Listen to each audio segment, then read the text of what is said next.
રાજકોટના વીરપુરની અંદર railway station ખાતે અપડાઉન કરતા મુસાફરોનો હોબાળો 19 ડબ્બાઓની જગ્યાએ માત્ર 9 ડબ્બા છે।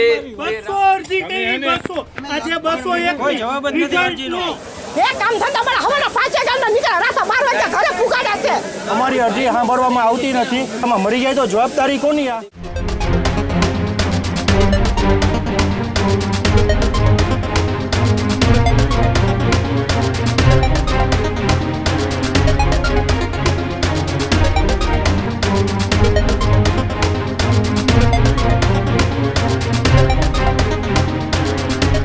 રાજકોટના વીરપુરની અંદર રેલવે સ્ટેશન ખાતે અપડાઉન કરતા મુસાફરોનો હોબાળો 1 કલાક કરતા વધુ સમય સુધી ટ્રેન અટકાવીને હોબાળો મચાવ્યો। વીરપુર રેલવે સ્ટેશન અપડાઉન કરતા મુસાફરોએ બેસીને હોબાળો કર્યો।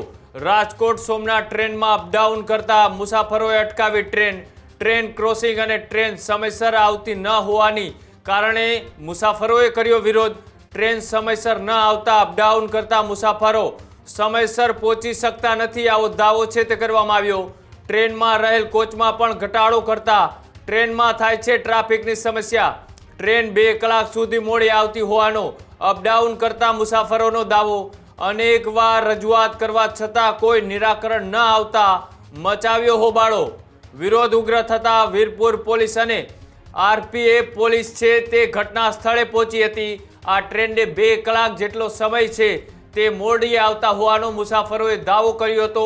ટ્રેનમાં 19 ડબ્બાઓની જગ્યાએ માત્ર 9 ડબ્બા છે તે રાખતા મુસાફરો જે અપડાઉન કરનાર છે તેને લઈ ટ્રાફિકની સમસ્યાઓ અને સમયસર ટ્રેન ન આવતા એ સમયસર અપડાઉન કરતા લોકોએ કાર્યસ્થળે ન પહોંચી હોવાની પણ વાત છે તે સામે આવી। લોકોએ બેસી અને હોબાળો કર્યો, ટ્રેન રોકવાનો પ્રયત્ન કર્યો।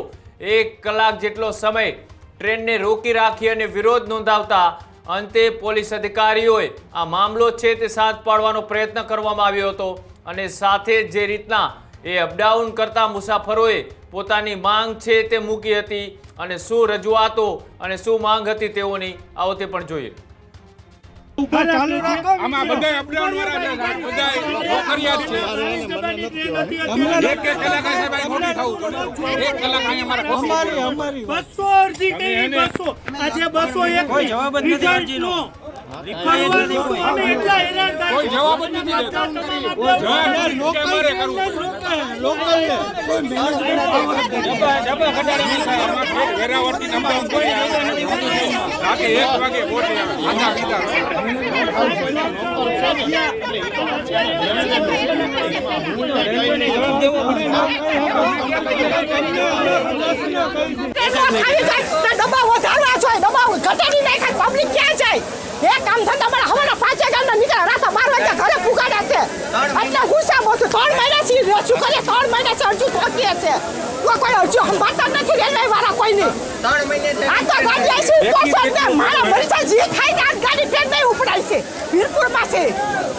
કાયમી માટે આ પ્રોબ્લેમ છે।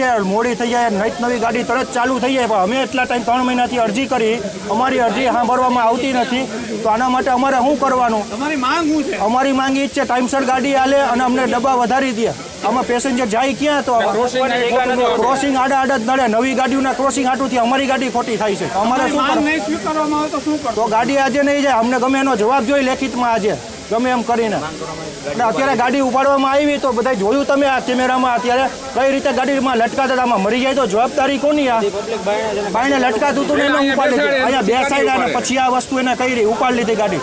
આનો જવાબદાર કોણ લેશે? પબ્લિકને દોડાવે, રેલવે આ જવાબદારી લે, આમાં કોઈક મરી જાય તો